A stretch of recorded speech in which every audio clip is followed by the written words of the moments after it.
for your service, Gary.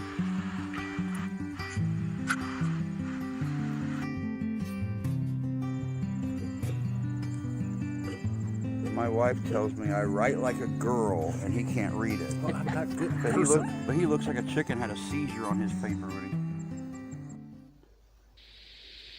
Every township, town, or village has its myths and legends.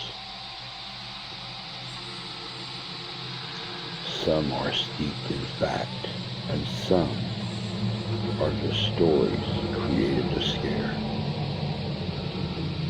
No matter the origin, these legends keep us up at night, afraid to sleep.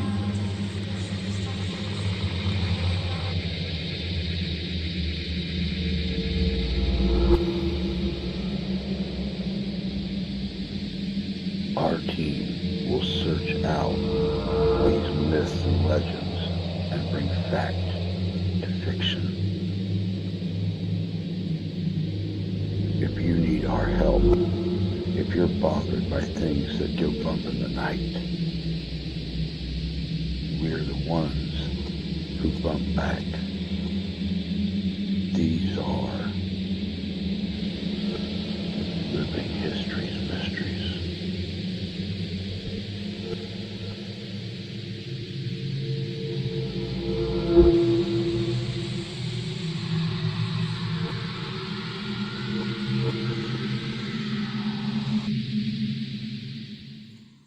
We are at the Bethel Cemetery in Calvin Township, Cass County, Michigan.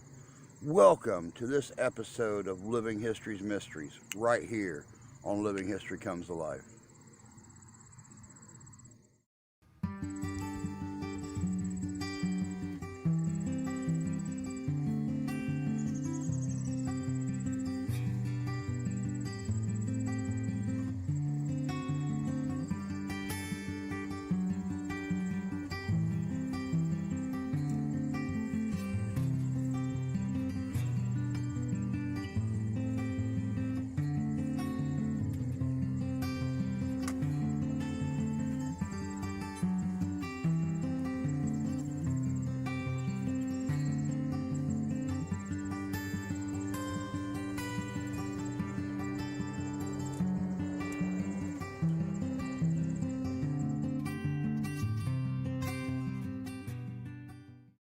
Good evening, and thank you for joining us at the Bethel Cemetery. A little history of the Calvin settlement. Calvin settlement had many families from Virginia and North Carolina areas. Some were considered to be Indian or mixed Indian-African. The Bethel Church in Calvin Township was formed in about 1856. The earliest burial listed is an 18-year-old by the name of Lydia Ann White. Cemetery is located on near the Samuel Curtis property in the 1860 property listings. Among the towns, villages that are nearby here, Calvin Center, Michigan, Vandalia, Michigan, and Cassopolis, Michigan. A little history of Cass County. In October 1825, Yezo Putnam and his wife Anna and their 2-year-old daughter Ziltha packed up their belongings, including 3 oxen and 17 head of cattle, and left Fort Wayne, Indiana for Michigan's, stopping off at Niles before settling in Pokagon, becoming one of the first permanent residents in Cass County, Michigan. Cass County named after Lewis Cass, who organized in 1829 when its population was about 900. However, a small community in Penn Township was the first county seat. But when it was discovered that residents reneged on the promise of land, the decision was declared null and void. A campaign for a new county seat began, and 40 acres was purchased for the foundation of the new village, Cassopolis, Michigan. In 1834, Cassopolis became the new county seat of Cass County. Moving forward in time, the normal east to west migration of the immigrants was reversed. Most immigrants had made it to west of Chicago, longed for the smaller communities, saw a lot, boarded steamships, heading eastward across Lake Michigan, eventually settling in Michigan. Cass County also had large communities of New Englanders, but also large groups of Native Americans, blacks from the South. In 1836, Henry H. Way, a Quaker preacher, returned to Cass County from the South with a fugitive slave named Lawson and settled him in Calvin Township. Soon, Cass County's Quakers, many of them whom left the South to escape slavery, was providing aid and comfort to escaped slaves among two different routes of the Underground Railroad. African American settlement within Cass County, Michigan, was further promoted in 1849 with John Saunders, a Virginian who took his slaves, purchased land in Calvin Township, and built cabins for each family. An African American community soon developed through occasional harassment from Southerners attempting to return runaway slaves like the Kentucky wave of African Americans. Both escaped and freed, settled in Cass County in large numbers. By 1860, the county's African American population was larger than all the others except for Wayne and Fort Wayne, Indiana. African American settlers in Cass County built schools, churches, and were elected township officials. Some families chose to remain small-time farmers, and others yet enjoyed greater prosperity. 1873, when Cass County's African American population made up 7% of the county's whole population, William Allen, who had arrived in Cass County in the 1840s, was the county's principal stock buyer and owned 1,200 sheep, 100 hogs, and over 800 acres of land. And that is it. All right, guys, that was a pretty thorough history of Cass County and its connection to Mount Zion and Calvin Center. You really can't skimp on that history, especially that connection with Virginia and North Carolina.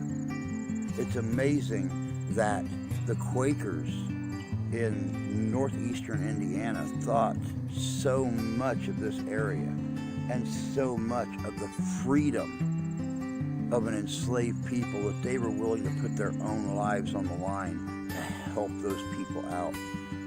And the Quakers that came from the Wayne County, Fort Wayne area in Indiana were instrumental in forming and helping keep control of the Underground Railroad up here to ensure that those freed slaves, those escaped slaves, not only made it as far as Michigan, but were dispersed all over Michigan, back east to the west, and even into Canada before it was all said and done.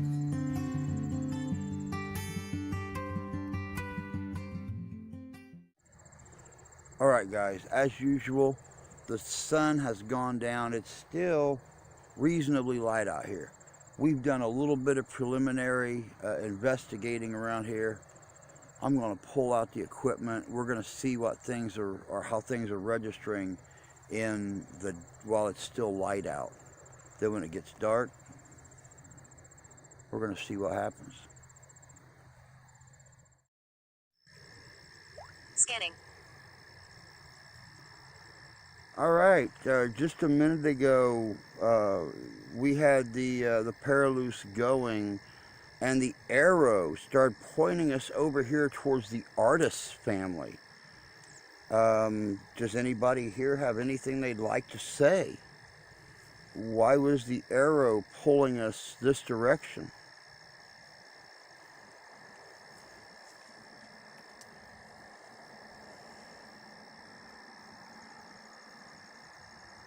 Mike might have been right. It's still wanting to point up that direction. But when I was walking this way, whenever I'd turn that direction, the arrow would start to go up. When I turned back this way, it come down level. The brothers have unfinished business.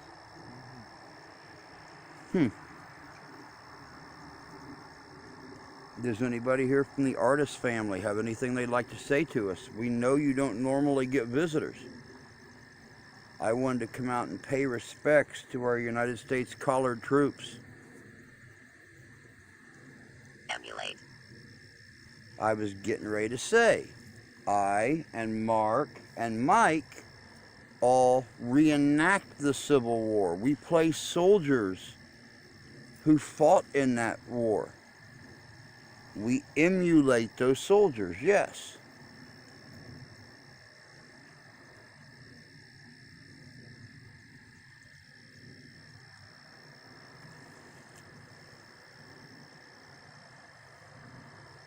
Does anybody have anything else they'd like to say? Keyring. Keyring.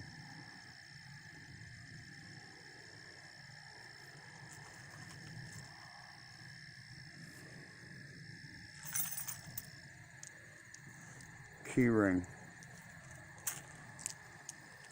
Mark's also carrying his keyring. Mike don't have a leg to stand on. He rode with us. I got a key ring though. Oh, he's got his keyring too. Mine's just smaller than you guys.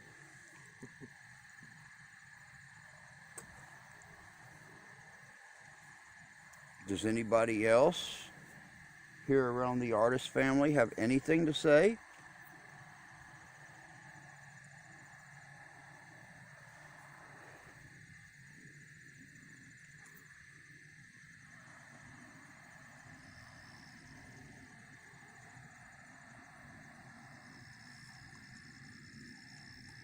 All right, we're going to move down to the brothers. Thank you for talking to us, though. We really appreciate it. Rest well.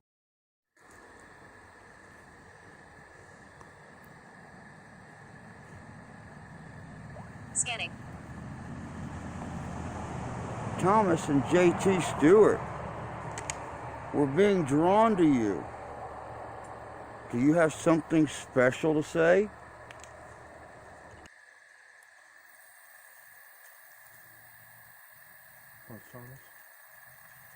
Thomas is on the left, JT's on the right. Thomas, why were you a deserter?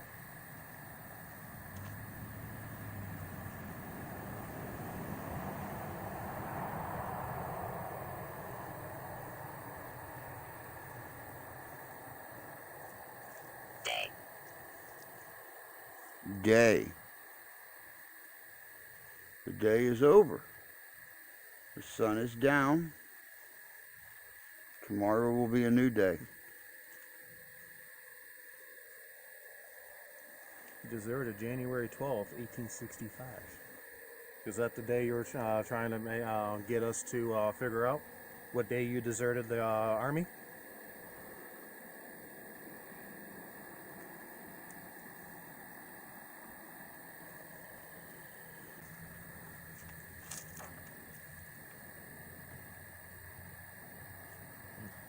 Thomas, you listed saying that you were sick, but yet the Army say you deserted. Is that true?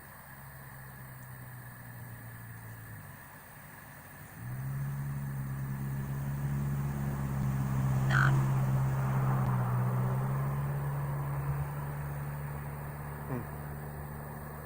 What did he say? Not. I asked him that, was he sick?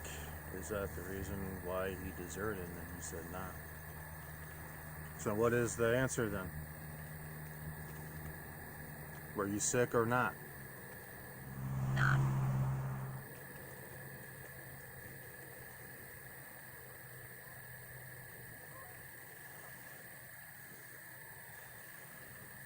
Or you just put down you were sick, but yet you still had charges against you? But the Army was heat.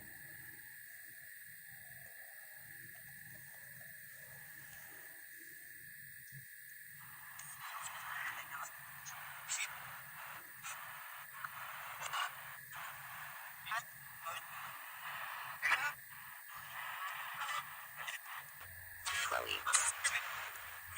Chloe. Was Chloe your sweetie? Is that why you deserted? I'm sorry if these are hard questions. We came out here to learn about you. We came out here to learn about all of you troops.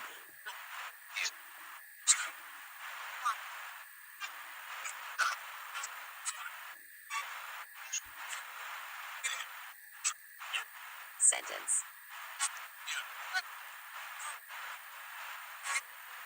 Sentence. How long was your sentence?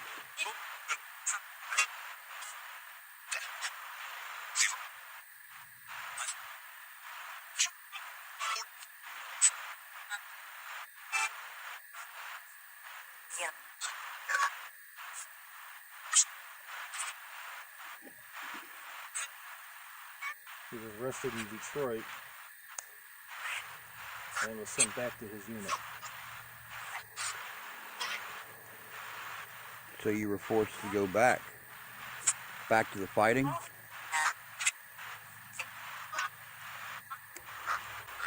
Scanning stop. I wonder if they have any business with each other. All right, Christy was saying that she heard something back here a little bit ago. She was looking at a couple of the graves back here in the far northeast corner. So I wanted to come back here and turn on the Paraloose and the Raptor real quick and see if we can hear anything. Let me get this microphone situated here where you'll be able to hear both devices.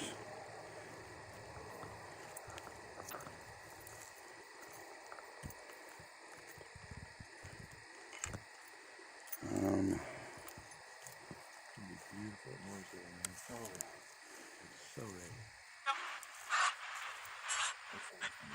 Scanning. Does anybody have anything to say?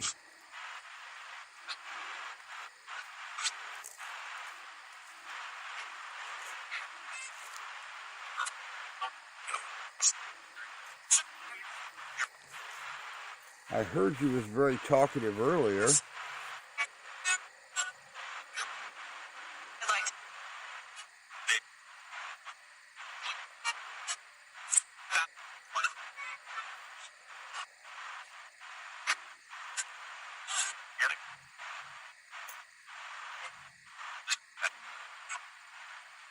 Save. Save. Do you need saved? Who did you save?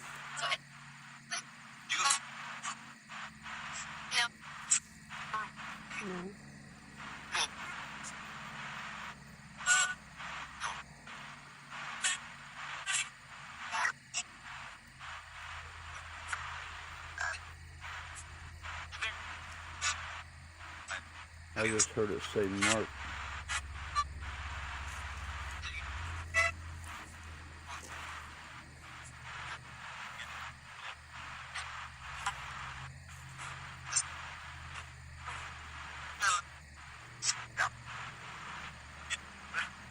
Does the cemetery need saved?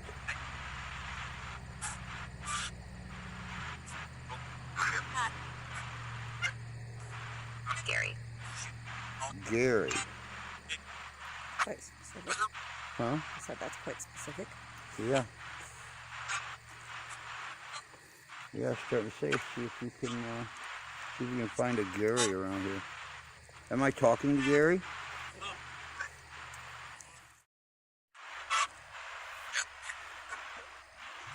All right, guys. It looks Scanning like stop.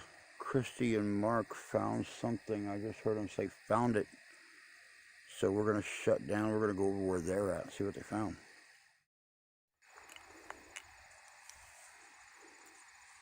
So he would have been probably a Vietnam vet, maybe? Korean? Scanning.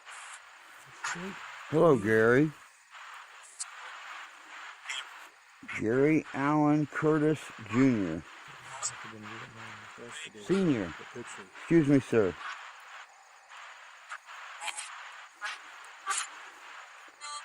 Someone said your name earlier.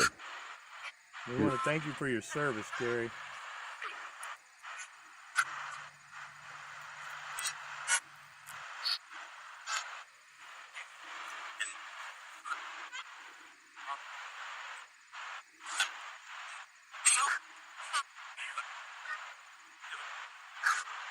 Do you have anything to say to us, Gary? Anything to say to anybody? Abrasive. Abrasive. You were in Vietnam. Do you mean rough? Yes.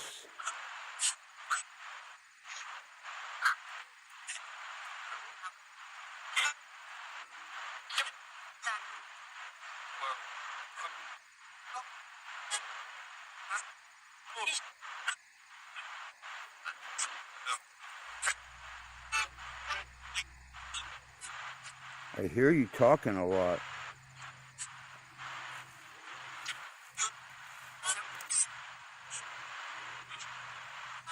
Do you remember what it was like in Vietnam?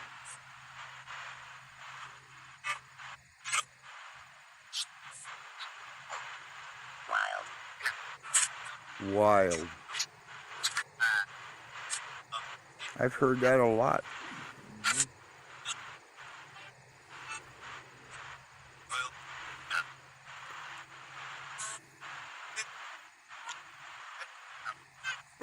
Were you on the front lines, Gary? Were you right out there in the jungle fighting the Kong?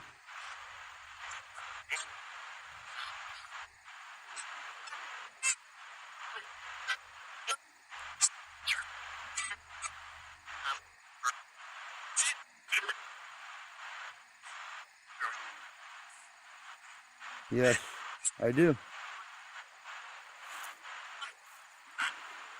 Smoke. Yes, I am. I'm smoking.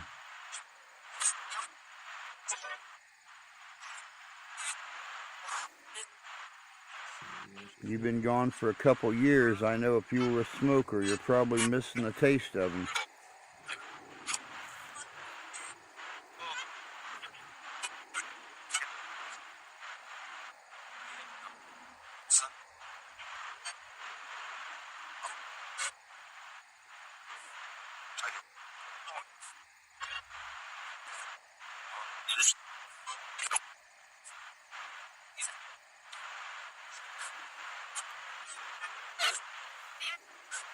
Are you looking him up, Mark?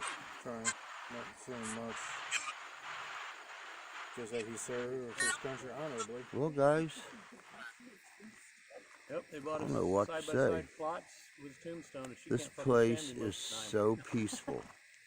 As you could see by the EMPs, there is no one here at unrest. Christy thought a while ago she heard a child's voice, and there are a lot of children's graves here. But just because she heard a child's voice doesn't necessarily mean it's into rest or that it's restless. We've been from the west end to the east end. And frankly, this reminds me of doing the Prospect Cemetery in Cassopolis here a couple months ago when Mark couldn't join me on a Monday evening. And much like that place, all I found were spirits at peace. It's pretty cool. It really honestly is.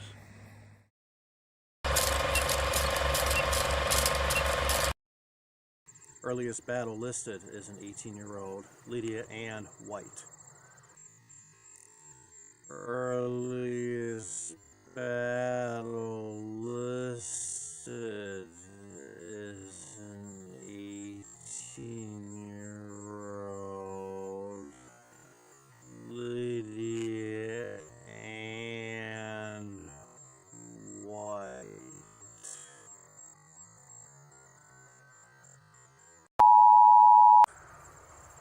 Good. Is it Neen or Near? Near. Okay. Oxendine name. Oxendine is exclusively a Lumbee Indian name. And for explains. Still rolling? Yeah. Okay. Roll. All right. However, a small community in Penn Township was the first county seat. But when it was discovered that residents My wife tells me I write like a girl, and he can't read it. well, I'm not good at But cursive. he looks like a chicken had a seizure on his paper when he reneged. Well, I'm not saying that name. You can't say that That's around not- black people. That's not. There's re in it, reneged, which means you cheated on a Is deal. that wrong? Okay. Pear. Pear. Or what? Like the fruit or No, pear as in a pear.